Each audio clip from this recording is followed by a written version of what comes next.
What if Loki isn't using Ragnir just to throw hands, but to keep the completely unhinged power of his dragon devil fruit from going off the rails? And chapter 1174 might actually be hinting at that exact setup, because if Ragnir exists as an industrial grade squeak hammer, then it suddenly makes way more sense why it was parked in front of the legendary devil fruit to begin with, and why Loki's transformation gets framed with that heavy, borderline prophetic weight Jorul drops at the end of the chapter. Because once you factor in the weather symbolism tied to Loki's fruit stacked with the Skypiea parallels popping up all over the Elbaf Arc, it starts recontextualizing why Oda introduced Loki under the Sun God label in the first place. So like the video, subscribe to the channel, and hit that hype button, because by the end of this video, it's going to feel pretty obvious why both Luffy and Loki qualify for the Sun God title.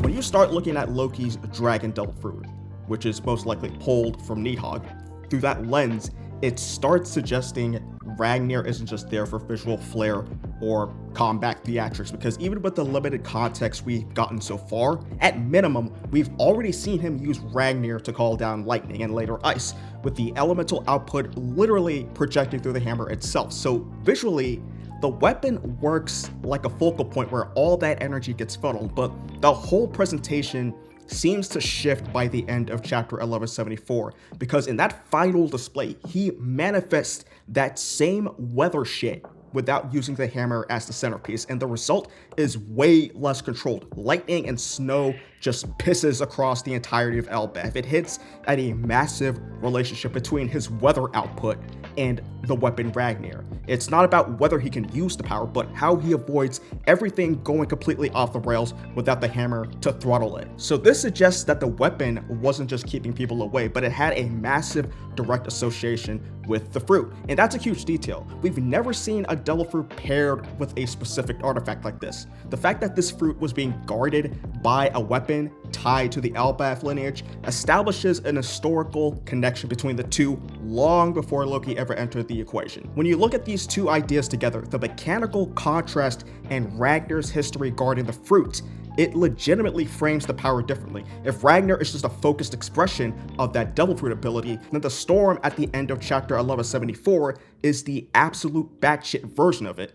It's not being funneled through one point, but rather it's going feral across Elbaf, and that shift is a huge deal. Instead of getting clapped by Pikachu or hit with the Sub-Zero spa treatment, you're getting the full Weather Channel broadcast. So even with the mechanics still being a mystery, it suggests Loki's fruit can access the powers of a storm beyond just using Ragnir. And when you look at how the story sets that pairing up, it starts feeling way less accidental, because it's one thing for a powerful devil fruit to exist on its own, but it's another thing entirely when that fruit's been historically guarded by a weapon that somehow ends up in the hands of the exact guy who eats it, almost like the fruit and the weapon were built to work together, which raises the possibility that the hammer itself was specifically created for the eventual user of Loki's devil fruit, created as a tool meant to help stabilize the fruit's destructive powers. And this idea gets way more interesting when you remember Ragnir isn't just a regular hammer, it's an object that ate a devil fruit, which leads to the obvious conclusion that Elbaf holds knowledge surrounding objects and feeding them devil fruits, something I've covered in this video here. So if that kind of knowledge exists in Elbaf, pairing a weapon with a specific mythical Zoan fruit doesn't feel that crazy. It's as if eating the fruit comes with a buy one get one free deal at your local tropical smoothie cafe. Now, once you move past the mechanics, we gotta talk about the mythology, because before this chapter, everyone, including me, was placing bets on Loki's fruit, on what Norse creature Loki's fruit was based on. The main contenders were Fenrir and Nidhogg, both tied to Ragnarok, but each of them fulfilling a different narrative role. And I'll be honest, I was fully locked into the Fenrir camp. I campaigned for it. The chains, the relationship with his father, the bad seed narrative, it all screamed Fenrir. So seeing Luffy surf on a full-blown god dragon at the end of the chapter, taking that L was probably one of the most spiritually humbling experiences in my 31 years of existence as a 5'3" black man. Oh my god, who the hell cares? But what I don't think that reveal does is erase the earlier Fenrir parallels. It just reframes them. And once you start looking at Loki through the Nidhogg lens specifically, the symbolism shifts in a way that feels structurally different from Fenrir, because Fenrir's whole thing is pretty straightforward. He's a big wolf, he shows up, he fights the gods, the world ends. And Nidhogg's is different. In mythology, he's sitting at the base of Yggdrasil, bulldozing through the roots, trying to destroy the foundation of the universe. Basically what Loki was doing in his introduction, minus actually going vegan and eating a tree. But most importantly, he's positioned way more toward protecting Elbaf from the world government and the gods' knights. He's attacking the roots of the current world order. He represents the stabilization of the system. And on top of that, part of Nidhogg's whole thing is running fades with zombies, which is basically what the Gods Knights are. So it stops looking like Oda picked one myth over the other.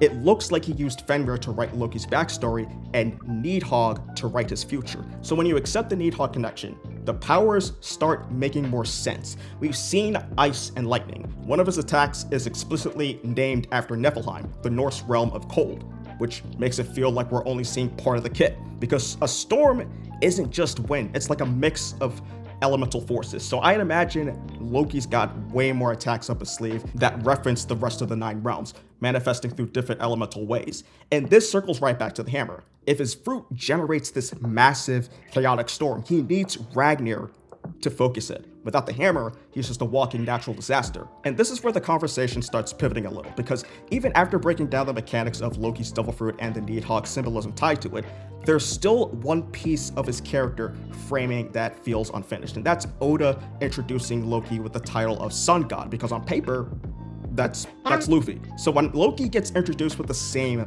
language, it makes you wonder, how the fuck is that supposed to work? If anything, Luffy and Loki go in the opposite direction. So it creates this weird disconnect, but more importantly, it gives the impression that Loki's a stolen valor poser. You're not that guy, pal, trust me. But when you look at the storm symbolism, it actually starts to fit. And storms already carry symbolic meaning in One Piece, because if you remember what Law Corazon said, the D will always cause another storm. What they mean is that the D clan signals the disruption of the world order. If Luffy represents the dawn that comes after the long night, then Loki represents the storm that breaks the night apart. Loki isn't the sun god of peace.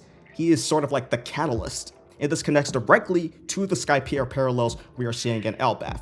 In Skypiea, lightning and sound were tied to spiritual themes. The golden bell wasn't just a bell. Ringing it was described as lighting the fire of Shandora, not literally setting something on fire, but symbolically awakening its soul and announcing its existence to the world. And this is something I've talked about multiple times on the channel, the idea that souls in One Piece tend to behave symbolically like the sun. So if ringing the bell is described as lighting the island's fire, that framing lines up pretty closely with that interpretation. And that sound symbolism might even run deeper when you look at how thunder is framed linguistically in Japanese, because the word commonly used for thunder is kaminari, which can also function as an umbrella term that includes lightning and thunder. But if you break the word down, Kami translates to God, while Nari can refer to ringing or roaring or the act of making sound. So taken together, Kaminari can be interpreted less literally as thunder and more symbolically as the ringing of the god or the roar of the god. That idea becomes more layered when you bring Elbaf into the equation, because in a previous video, I talked about how the name Elbaf can be broken down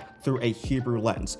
El meaning God, and Bath being interpreted phonetically as impact. So read symbolically, Elbaf could translate to something like God of Impact, and this ties into the dawn sound effect, those heavy, impactful sounds Oda uses for major moments. And phonetically, dawn is similar to dawn, D-A-W-N. Impact brings the dawn. So when you stack those layers together, it suggests Loki's storm themes orbit the same sun god framework as Luffy, just from a different angle. Luffy is the liberation, Loki is the impact that makes the liberation possible. And visually, that kind of large-scale atmospheric presence might not even be new to the series, because if you think back to Skypiea, Enel's Raigo basically operated on the same visual logic. Just a big, black, veiny ball descending from the heavens, large enough to cover an entire island, framed as this display of godliness. So when you see Loki as this giant black dragon just taking over the sky at the end of chapter 1174, the imagery starts feeling pretty similar. And it kind of reinforces the idea that his storm powers might be symbolic on top of being absolute planetary vandalism. Loki's role in the world is the necessary chaos. He's basically the shit gets crazy phase of Nika, while Luffy's supposed to be the Nika who brings the new dawn. So with Elbaf having that kind of history-shifting importance in the game, and Loki on Team Elbaf, we gotta talk about what Elbaf itself represents beyond just being the strongest nation, but as a culture tagged in with the philosophy behind the Will of D, which I talk about more in this video here.